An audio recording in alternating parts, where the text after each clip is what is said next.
Morning, this is Brian.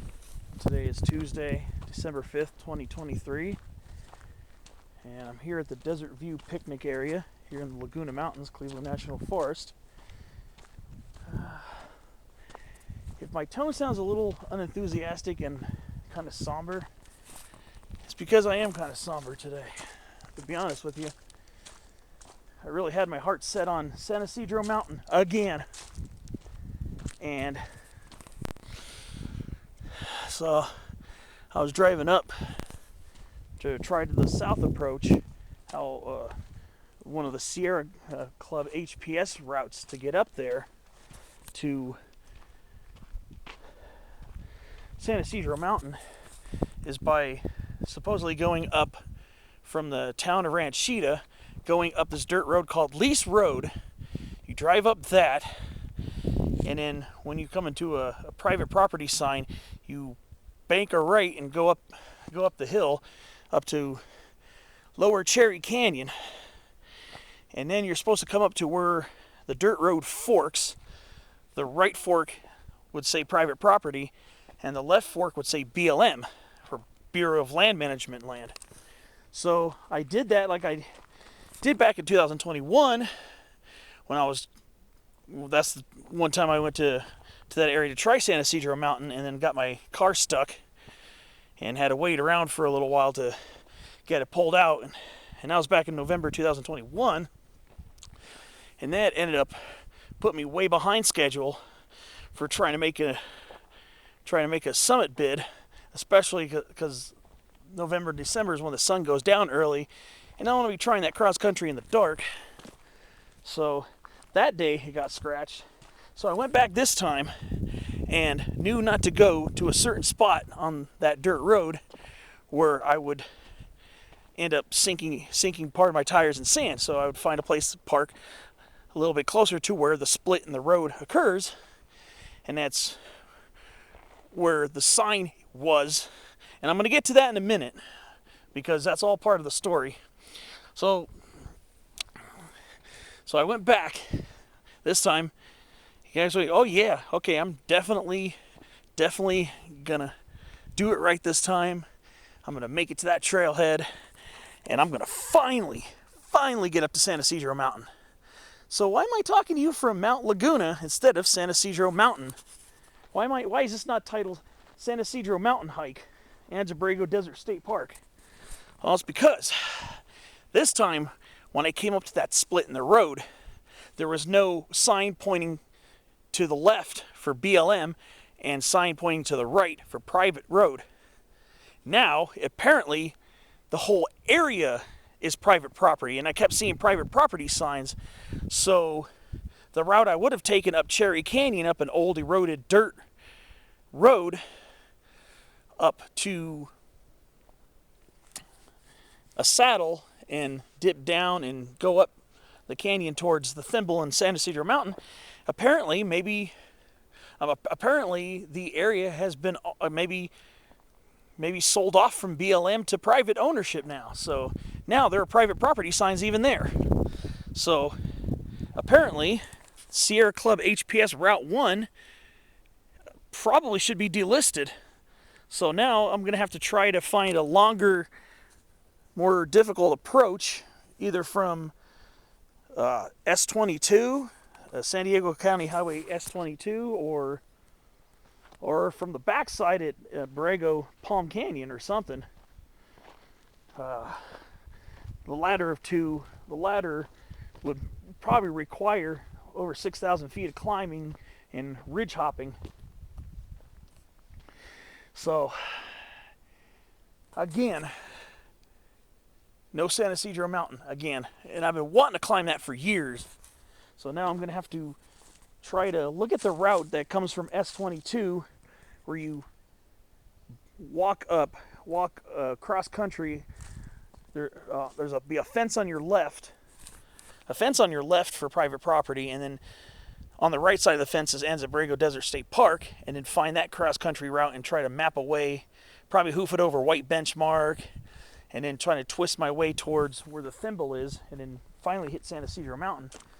I haven't really prepared myself for that route. I prepared myself for the shorter way up Cherry Canyon. And now apparently, I guess it's all private property now because there's no BLM sign pointing to the left. There's a private property sign now for that one. So once again, Brian's been denied San Ysidro Mountain, and he is not too happy. So yes, this is kind of a rant video a little bit, but I've been really wanting to hit a Ysidro benchmark for a long time and be my first peak climbed in Anza-Borrego Desert State Park. But it's just not happening. So I guess I've wasted half a tank of gas for nothing, it feels like. So I'm just clipping the Mount Laguna area on the way back home. Kind of lick my wounds a little bit if you catch my drift. So yeah, I'm very disappointed in how things went today. So I'm just gonna probably do a short hike along here.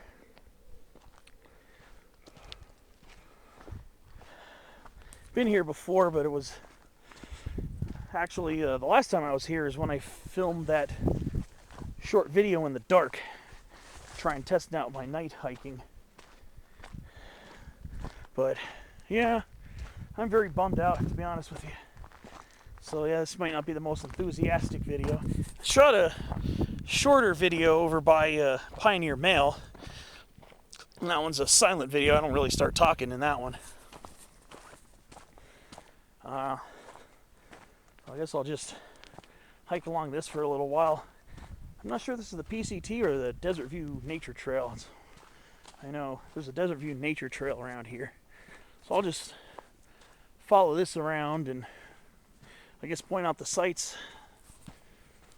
Alright, yeah. I know my videos are usually much more upbeat in tone, but I am feeling very bummed out. I was looking forward to that climb up to San Ysidro mountain peak. Really hoping for that. And it's gonna be actually too hot in the lowlands to do any lower elevation hiking because we're actually in a summer temperature pattern right now. Temperatures down where I live are supposed to be in at least the low 80s. It's been a very warm December, and it looks like it's going to stick around.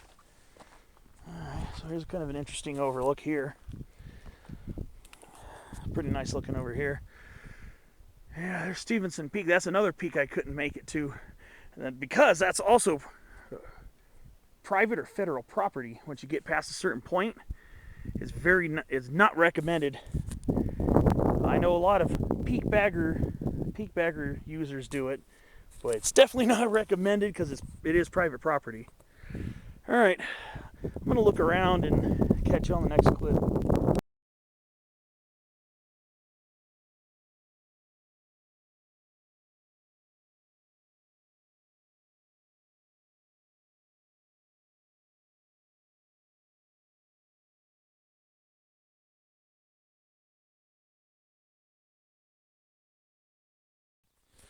All right, so work my way down just a little bit over here. Just look for some viewpoints and I guess point out some interesting spots.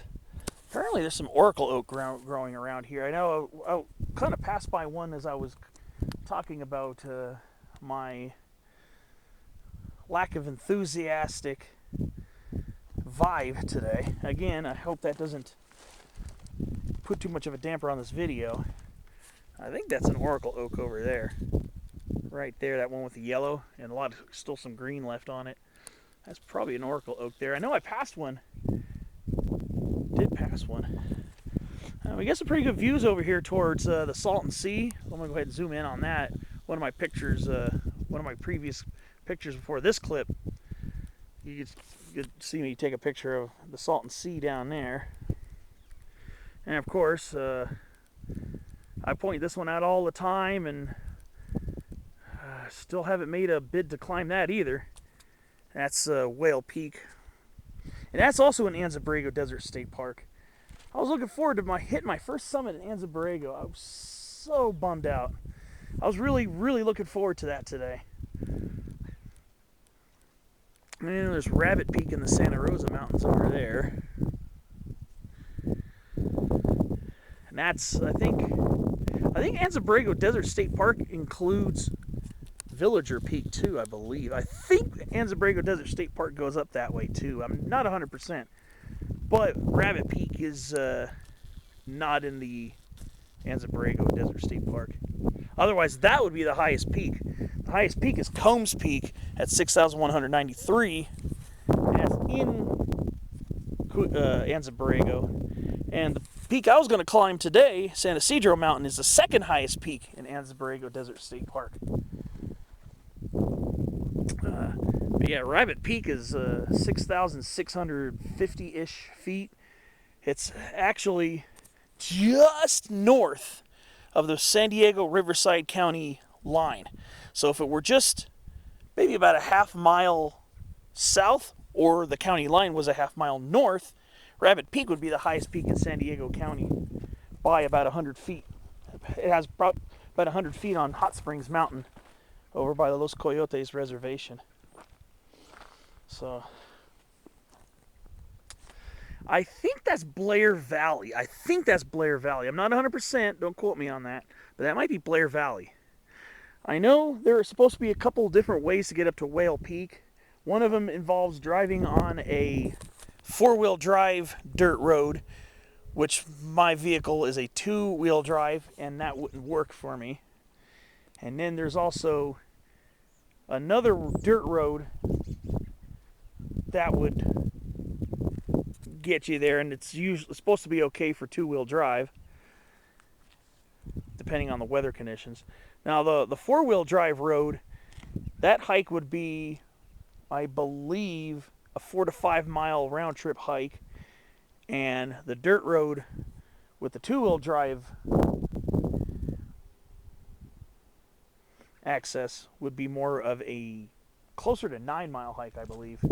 So obviously with a two-wheel drive, I would have to choose the lighter of the two. Anyways, it'd probably be longer, probably means more adventure and more botanical stuff to point out. So yeah, I would still want to get up to Whale Peak. Eventually I'd love to get up to Rabbit, but that one involves anywhere from 7,900 to 8,400 feet of elevation gain, which is significantly more than the peak is high above sea level, and that's because of the fact that the southern crest is very wavy, lots of ups and downs, especially a nice significant downhill and uphill after Villager Peak, which you basically summit that by default if you're going all the way to Rabbit Peak. And that's supposed to be about a 21-mile hike. And it's supposed to be one of the toughest hikes in Southern California, actually. One of the toughest hikes in Southern California. The toughest hike in Southern California, and it's considered a day hike, would be the Cactus to Clouds. More likely the Cactus to Clouds to Cactus, the longer version, where you go up the Skyline Trail up to Mountain Station, get your wilderness permit, hoof it to San Jacinto, hoof it back, and hike down the Skyline Trail, which is not very much recommended. But some people actually have the stamina to go up and down Cactus to Clouds, which would make the Cactus to Clouds the Cactus hike. C2C, 2C. So, and that involves about 10,400 to 10,800 feet of climbing. Because you're coming up from Palm Springs at 400 feet above sea level, and you're climbing up to a 10,834 foot summit, and there are some ups and downs in portions of that hike as well. So you're going to be definitely gaining way over 10,000 feet. And I still haven't quite made it to 5,000 feet elevation gain in a hike yet, so that's not happening anytime soon. Rabbit Peak, again, that's closer to an 8,000 foot elevation gain there, maybe even a little bit more. So I would probably do Rabbit Peak before I even thought about trying Cactus to Clouds. But eventually it's something I would like to do, especially the Rabbit Peak hike, because that's one of your most isolated out there hikes. There's only a faint use trail going up the ridge, and But I assume there's some popularity to it, because I do see a lot of video. I've seen quite a few videos on YouTube about hiking up to the peak, and I would probably backpack it. I would probably have to backpack that, because I mean, I've done 20-mile hikes as day hikes before, between 20 and even more than 20 miles as day hikes, which I haven't done since 2018. But with all the elevation gain and the terrain, that would probably require me to backpack it. Alright, I guess it's time for a little botanical flavor, since that's usually what I do on these little walks. Of course, Garrya flavescens. We got some pale silk tassel action over here. Right down there. Birchleaf mountain mahogany. Cercocarpus betuloides, variety betuloides. We still got some Mojave buckwheat over here. Eriogonum fasciculatum, variety polifolium. And brown spine, aka Mojave prickly pear, Opuntia phaeacantha. And of course, California or Mojave buckwheat's close relative, the mountain buckwheat, Eriogonum variety membranaceum. It was a little bit of a mouthful. That's always been a mouthful for me to say. So we're on this kind of interesting little rocky spot here. Making sure I don't step on the prickly pear. Squish it. Alright. I'm just going to poke around a little bit. Get some more video. Maybe find some maybe find a specimen to finally spotlight. I haven't done a spotlight video in a couple weeks either. So let's see.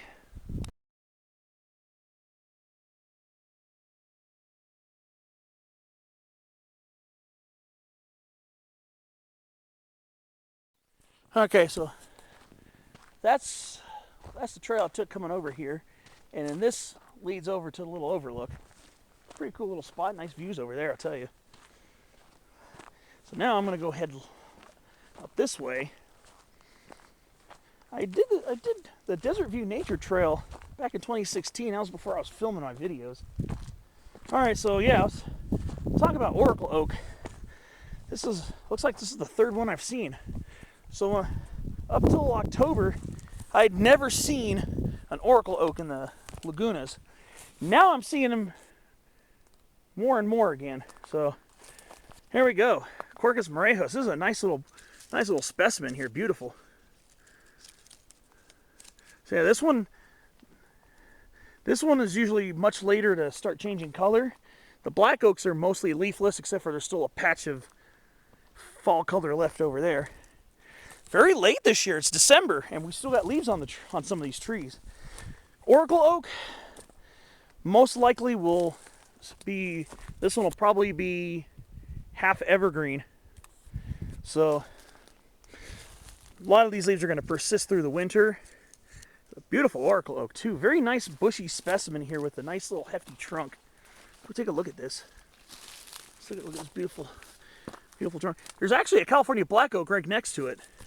So yeah, very similar bark to the California black oak on Oracle oak. But of course, the interior live oak is another parent of this hybrid, of course.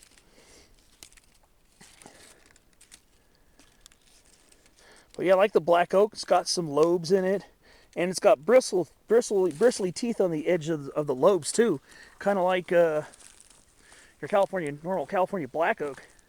I wonder if this Oracle oak ever gets acorn. Oh yes, look at this. There's an Oracle oak acorn right there. How cool! Now that I'm talking about botany. Now my mood's picked up quite a bit. This one has acorns on it. That is so cool. I don't always see acorns on Oracle oaks, and this one looked like this one had a fair amount of them this year. But yeah, since Oracle oak is a hybrid between an evergreen interior live oak and a fully winter deciduous black oak, some of the leaves will change, and you will get fall color on this shrub / small tree. But a lot of green leaves will stay behind and usually persist through the winter months. But yeah, this one has acorns on it and everything. How cool is that? I'm very tempted to try to see if I can germinate Oracle oak. So I know I had a couple people asking me about the viability of Oracle oak, and I assume that they're viable, but I haven't tried it myself to be able to see if that's true. I've never actually collected any acorns from Oracle oak.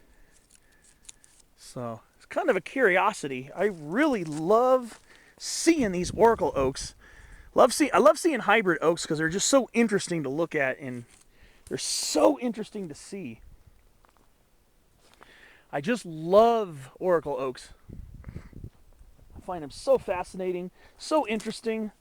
I love how they can have varying traits of intermediacy between the black oak, and here's the interior live oak right here. So this is Quercus wislezenii variety frutescens. This is the shrub interior live oak, which is the by far, and I mean by far, the dominant variety of interior live oak that we have here in Southern California. Now, we do occasionally get the tree form of interior live oak, which is the typical form, Quercus wislezenii variety wislezenii, and I've seen that on occasion here in far Southern California. Normally, I have to go up near, just north of Tehachapi, to start seeing regular appearances of the tree form of interior live oak, up near the lower canyons near, on Caliente Bodfish Road and some of those other back roads north of Tehachapi. So we do have both parents in the vicinity. So that completely makes sense right there. So here it is, Quercus wislezenii variety frutescens, one parent. And I believe this is the parent that produces the seed, I believe. I'm not sure, maybe black oaks can produce the acorns that have interior live oak DNA in them from being fertilized, but I get the impression that the interior live oak is usually the one that bears the seeds that have it. And of course, California black oak, so it would make sense why this is here. So, all right, well, I might actually feature that. In an ode video. I might be doing an ode video / spotlight update in a little bit. So I'm going to go ahead and keep walking up this way. And now we're going to pass by a field of western chokecherry, all dormant for winter time. Yeah, it's December, so you can expect everything to be pretty much leafless over here. Like I said, I was kind of surprised to still see a lot of yellow on some of the black oaks. Getting over here, I drove on 79 to the northern parts of Cuyamaca Rancho and got off on Sunrise Highway to get here. Also, this must be the Desert View Nature Trail, right? Yeah, it is. We are on the Desert View Nature Trail. So I know the PCT comes around here. PCT might be a part of the Desert View Nature Trail in this area. All right. So here we go. We got the pinyon pines again. So what do we have? I'm guessing there's a lot of juvenile growth on this too. So this is very interesting. Now, is this needle by itself? Or is it going to split? Okay, it's splitting open. Okay. Now, I would assume that single leaf pinyon is possible here, but I think the dominant pinyon pine is Sierra Juarez pinyon or Perry pinyon. So, again, this is that 3 to 5 needle pinyon pine that is locally common in parts of the Laguna Mountains, from Baja California up through the Lagunas and into parts of Riverside County. Now again, one person calls this Perry pinyon. Well, some people call this Perry pinyon, Pinus quadrifolia. Some people call this Sierra Juarez pinyon. So this one's got a mixture of 3.5 and 5 needles, 3 and 5 needles on it. So Ronald Lander, another California conifer expert, would consider this to be Pinus juarensis, Sierra Juarez pinion, whereas others might consider this to be Perry pinion. And Ronald Lander considers Pinus quadrifolia to be Pinus X quadrifolia, a hybrid. So, all right, I'm going to keep up this and see you on the next clip.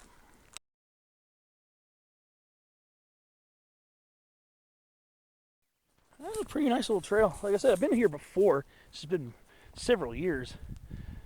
Yeah, look at this. Still got a lot of seeds on the Cercocarpus. Really cool. Still see that. And what do we got here? This looks like a really huge thicket of something. All right, what am I looking at here? Yeah, this is one of those scrub oaks that confuses me a little bit. See, I'm thinking this is Mueller scrub oak. There's some scrub oaks I could pretty much tell are Mueller oaks, but I don't know if this might have some acutidens in it. There's some oaks that kind of have that different vibe, but there's some large thickets over here too. Very beautiful scrub oak. So I'm thinking this might be a Quercus acutidens. Now, Quercus acutidens can be really variable. It can look like an Engelmann oak, it could look like a Mueller scrub oak, or it could even look like a coastal scrub oak, or a California scrub oak. And of course, speaking of thickets, we got some really nice, beautiful, thicket-forming canyon live oaks here. Very graceful thickets. Now, you go in the right spots, these things can become enormous trees, massive trees. Yeah, look at this. We still got a lot of fall color. Oh, whoa, what do we got going on here? Oh, that's a canyon live oak. I was thinking this was interior live oak, but I was looking at that bark, and that bark is not interior live oak like. Yeah, I kind of got tripped up on this canyon live oak here. I was thinking, wow, is this an interior live oak? And there's your pinion again. So I'm going to call this Pinus quadrifolia / juarensis for now. Michael Kaufman would consider that Perry pinion, Pinus quadrifolia. Ronald Lander would consider that Pinus juarensis. All right, speaking of Pinus Jeffrey, of course.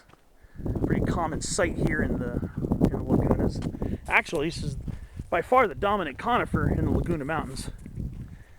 Because we're a little too dry for white fir. And sugar pine. So you're not going to find white fir and sugar pine here unless they're planted in a spot or two. I've seen a white fir tree planted on some private property near the Laguna Mountain Visitor Center.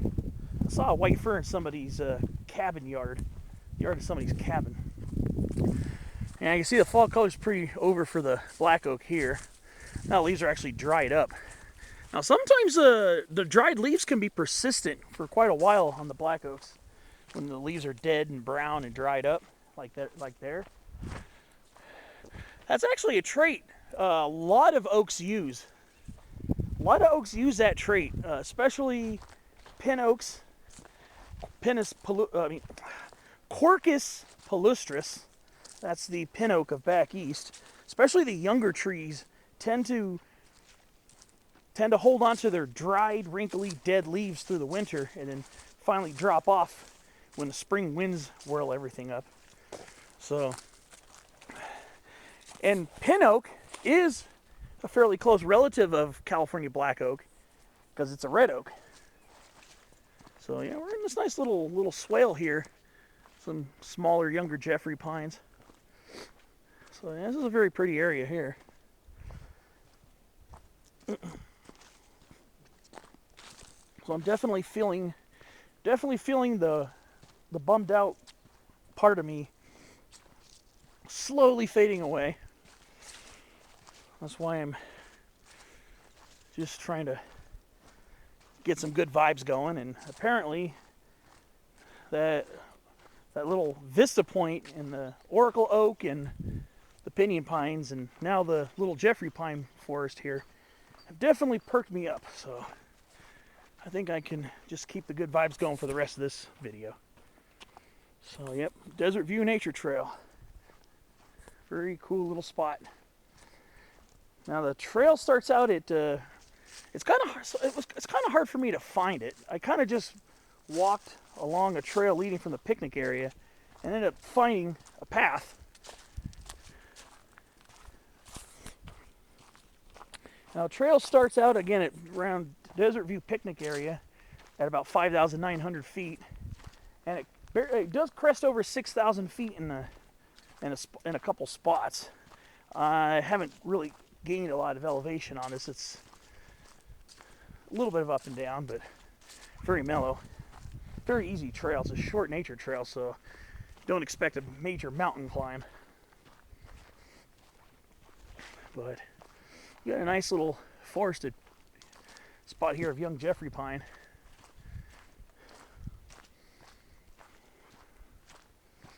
So let's see. Oh, another pinyon. This pinyon pine here, this small pinyon pine, is probably older than all these Jeffrey pines. Pinyon pines are excruciatingly slow growing trees. Very slow growing trees. So that small pinyon pine is probably older than probably all these Jeffrey pines in this little spot. None of these are, all of these are young trees here. So yeah, these are all young trees. All right. Well, keep following this for a little while and see where it leads.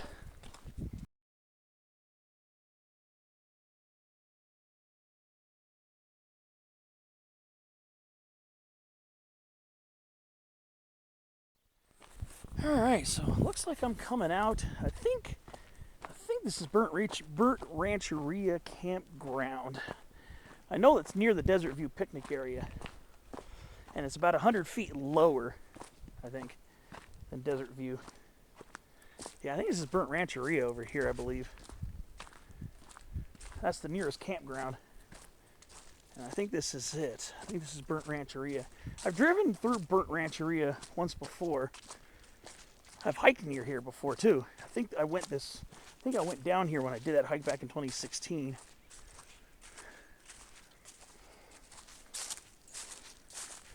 Pretty sure this is it right here. Yeah, this has got to be Burnt Rancheria Campground right here. Yeah, this is it. I could see the little pullouts for the campers. Yeah, right by campsite 77. Yeah, this is Burnt Rancheria Campground. Very beautiful.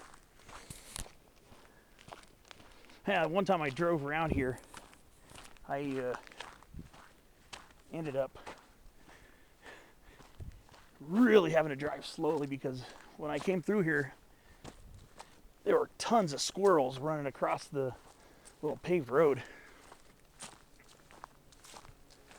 Here's a trail here. I wonder if this is a continuation here. There's an older Jeffrey pine right there.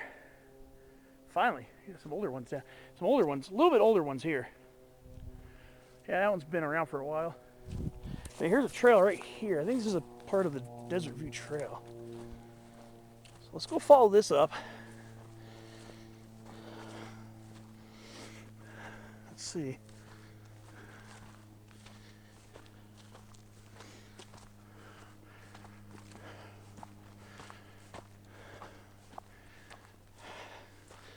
Unless this is just a use trail. Might be just a use trail. Let me see. I think it's a use trail. I don't know if Desert View loops or not. I don't think I took the whole trail when I went. I think I just took part of it. This must have been a pretty old Jeffrey pine that fell here. It looks like it fell a long time ago. Well, we'll take a look up this way, a little off trail, and see what's up this way. And here's a trail here.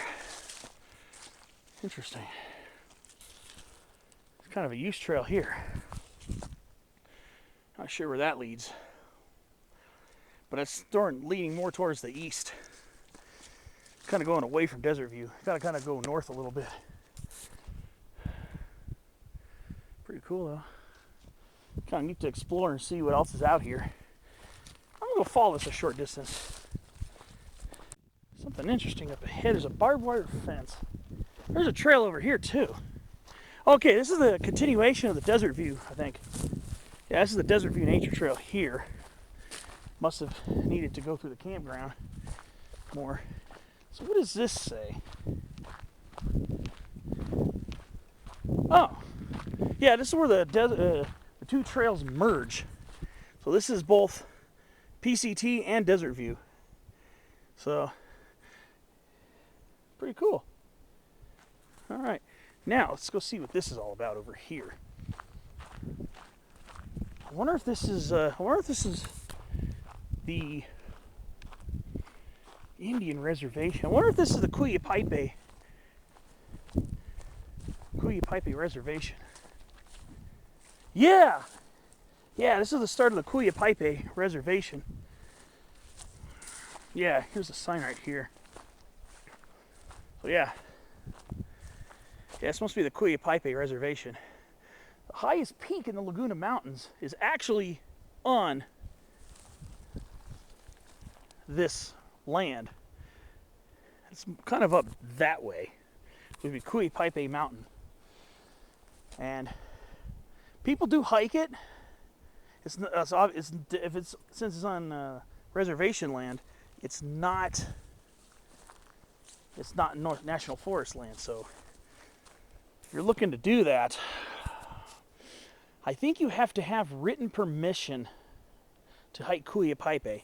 So you might be able to if you go through the proper channels and get permission. And I remember reading that on some site that you need to have written permission from the Bureau of Indian Affairs or something. You have to have permission, and you can't do it alone. You have to have somebody with you.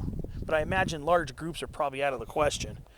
So yeah, apparently there are possible legal channels that you can use to hike it. But again, I would do a lot more research before just assuming, oh, it's all good and just do it. I know a lot of people just do it and don't bother getting the permission through proper channels.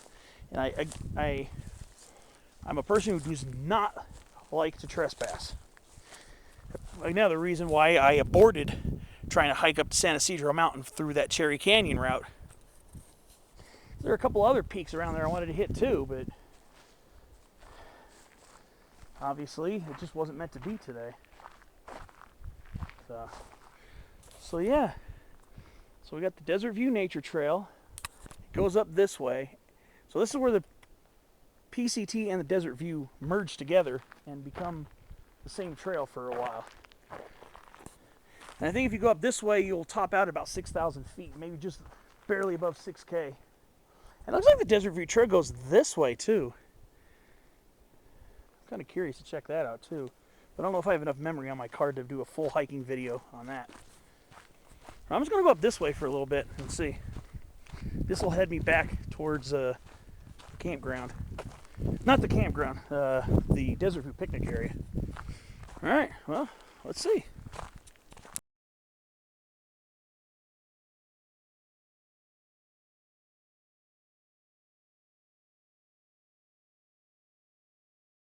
Alright, so found another oracle oak right over here. Not that, this right in front of this canyon live oak or whatever that. I think it might be some type of live oak, but yeah, there's another oracle oak there. Oh, and yeah, look at the western chokecherries, still have tons of droops on them. A bunch of chokecherries still left on them. So yeah. So I guess when I came here in 2016, maybe I didn't go along this part here. I probably would have noticed the oracle oaks.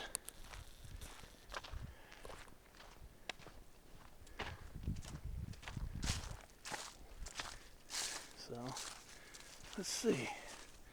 Yeah, this should be heading me back towards Desert View, Desert View picnic area. You got those Rocky Mountains down there. I think those are part of the Incopa Mountains, if I remember correctly. Pretty sure those are the Incopas. When I saw them the previous time, I was scratching my head, wondering what mountain range that is. But I think that's part of the Incopa Mountains. Yeah, I'm pretty sure. And there's that big broad ridge. I used to confuse that with Cuiapaipe for some reason. But that one doesn't get quite as high as Cuiapaipe. It gets up to maybe about 6,200 feet on a couple of its highest peaks.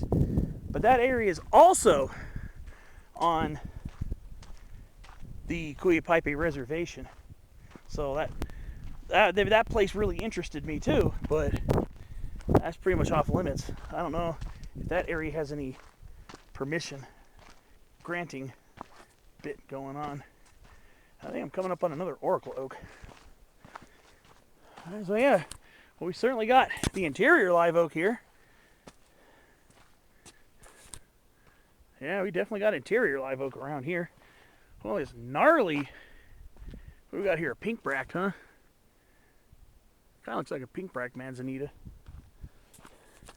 Yeah, sorry for the sun glare. But yeah, this bush up here, that's an Oracle Oak again. So I guess there's quite a bit of Oracle Oak. I'm surprised I missed it when I was here back in 2016. I knew what an Oracle Oak was back then. And here's another one of those scrub oaks.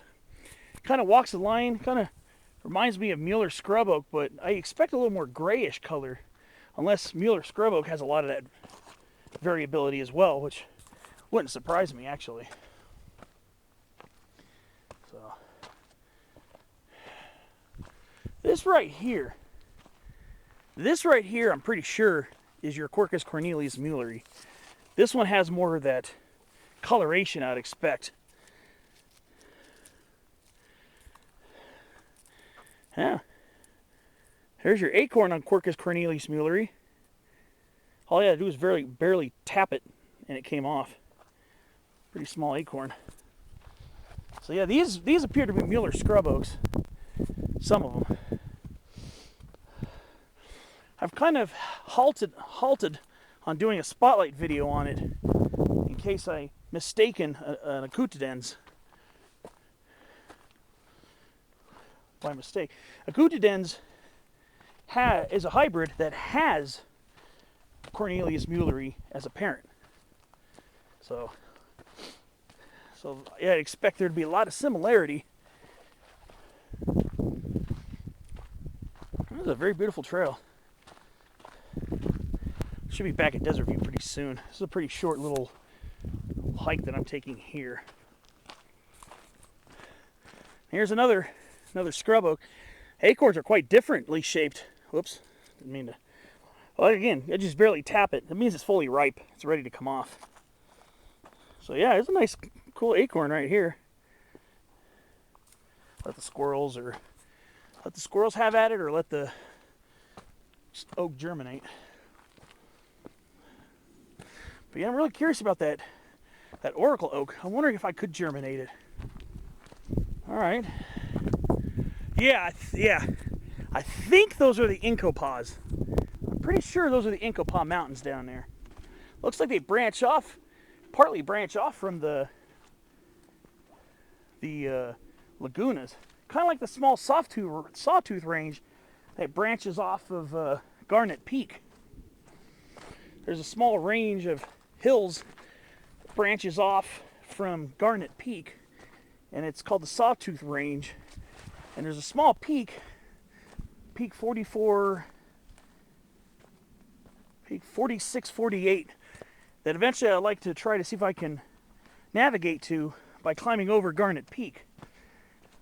So if you look at Garnet Peak, and you can see a view down the valley, and then you see this little pointy peak. That's peak 46, 48. I'd like to see if I can navigate myself to that one day. That sounds like that'd be a cool, probably very tough hike. Here's a large scrub oak here.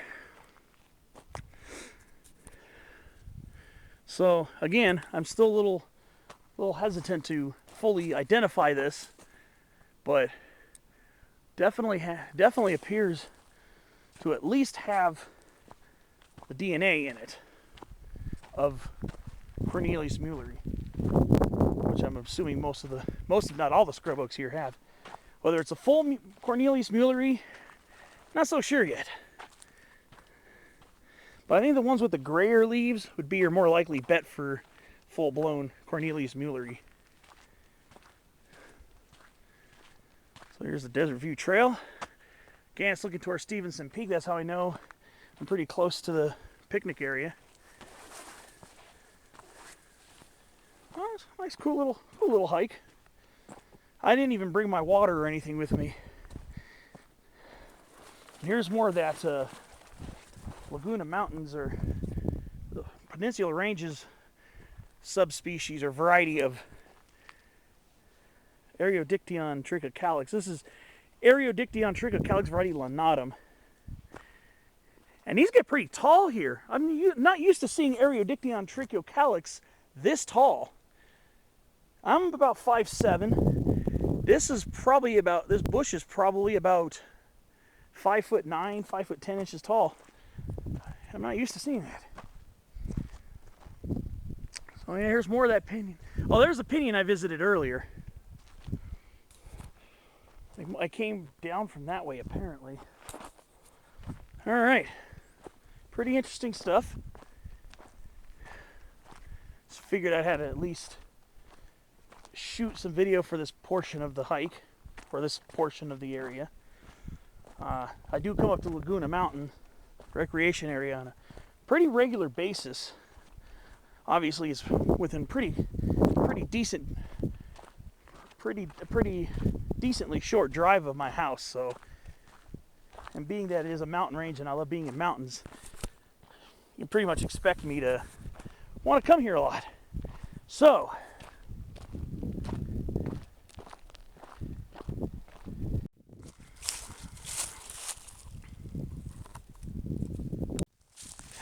so I'm heading up this way. Ooh, skunk brush. Ooh, Rus aromatica. Still has a few leaves on a couple of the pieces of the plant. But, yeah. So you know you're not looking at poison oak. Red drupes. Red drupes. That are supposed to make your drink tasty, too. Supposed to make your drink tasty. Now, these ones still have a bunch of drupes left on them. Yeah, this is just like a little faint little path. I'm assuming leads up to the picnic area. A couple other names of that plant: squaw bush, three-leaf sumac, skunk bush, skunk brush. A bunch of different names for that plant. Some more Garrya fulvescens over here. So this path started out a little fainter, but I'm assuming this is going to lead me up. There's more pinyon pine in here too.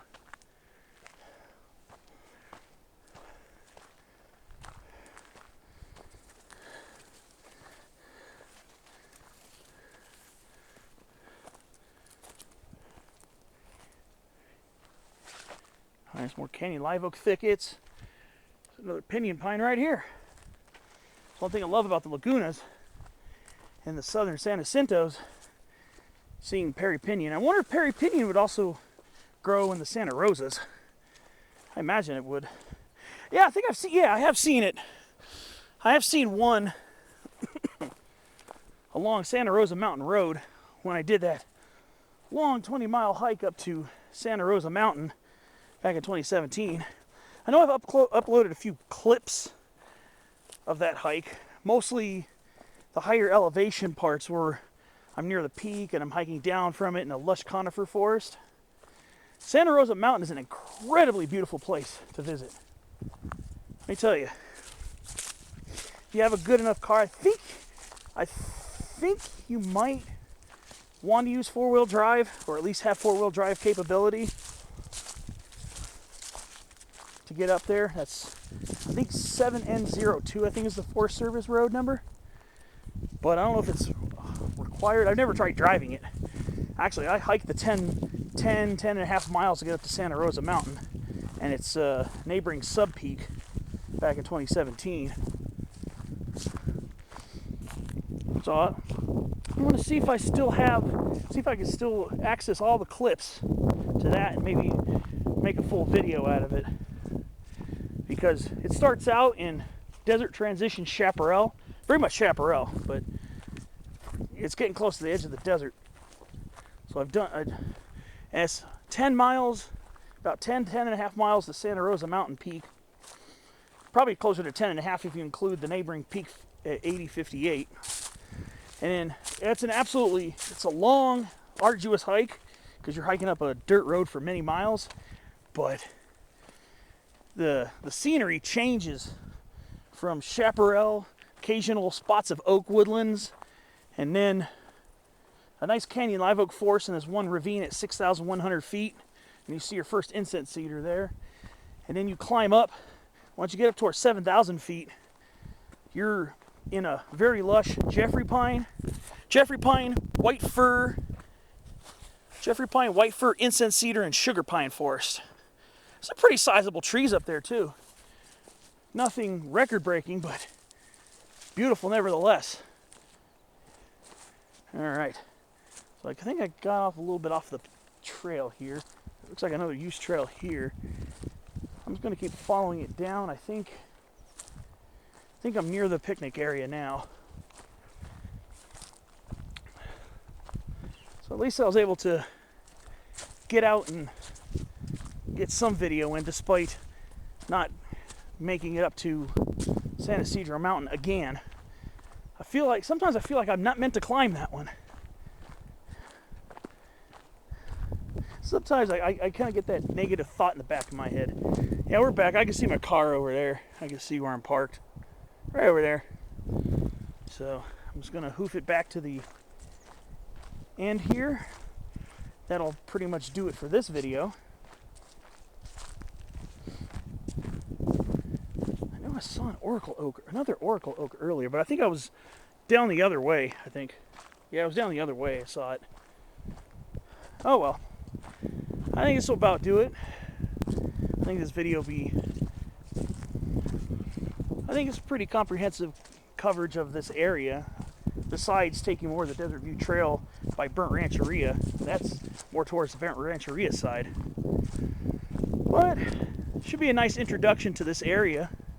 Like I said, was here about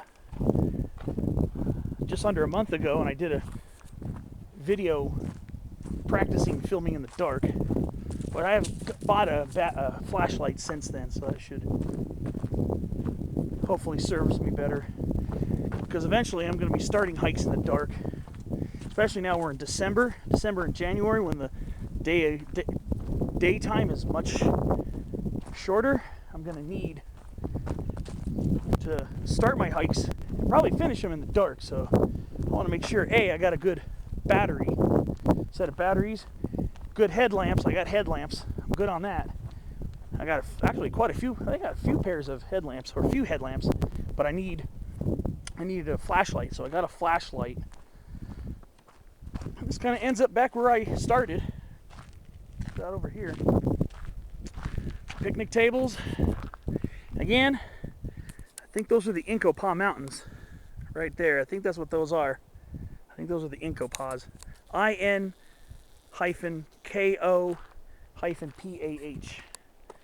Probably a native name. I don't know if it's Kumeyaay related or not. But yeah. And yet another beautiful canyon leading down. So I wonder if the Incopas are partially attached to the lagunas like the Sawtooth Range. Now, I definitely want to try that peak 4648 one day. I've been looking at imagery on Google Earth. I'd have to climb over Garnet Peak.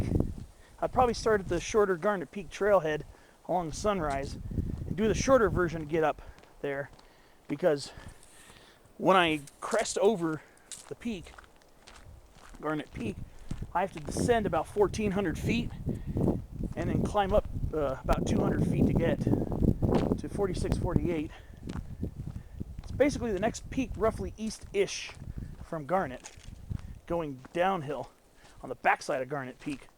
So on the way back, I have to climb that 1,400 feet from that saddle back up to Garnet Peak. And hike towards Sunrise Highway. Now, I have looked at the imagery, and near the higher parts of Garnet Peak, it looks like it might be a little troublesome because it looks like a full, thick carpet of chaparral over there. So it could be a very difficult bushwhack, in which I'll have to face twice, going down and back up. But it's still something I am investing thought into planning and plotting. Maybe soon. Hopefully soon, maybe before the month is over. I don't know. Maybe it'll be more of a scouting hike. I don't really do a lot of scouting hikes. I usually just plan it, look at the imagery, see what it looks like, and then just go for it. But I might have to scout this one out. I might have to scout it out.